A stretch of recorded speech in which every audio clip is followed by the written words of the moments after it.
How can restorative justice help people who've committed crime to change their behaviour? I think what's so good about this compared to your standard kind of victims awareness course or other bits and pieces is that this is allowing the offender to hear the real impact, which sometimes they may downplay, they may dismiss it, because especially for burglary crimes, for example, where they don't meet the victim, or they may assume, oh, that the insurance will pay out, they'll be fine. And actually, you know, we've had cases where the insurance hasn't paid out because that victim's left the door open and the cost has doubled for the insurance, and it's them being able to actually hear that. So it's really humanizing it, and then being understand the ripple effect.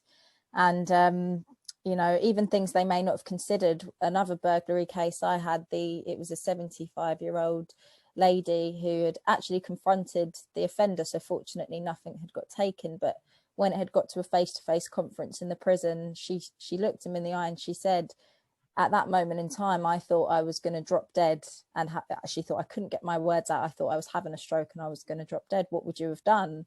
And you could see his face. He hadn't considered that, and he could have been sat there for a manslaughter, not just a burglary. So it's just things like that, and really getting them to think and understand how it's impacted others. And actually, you know, we've seen in our service that offenders who have taken part in the RJ process, 66% of those offenders don't reoffend within 3 years. When you look at the MOJ of a similar comparison, that figure was 37%. So, you know, massive difference of how RJ can make a difference to offenders as well.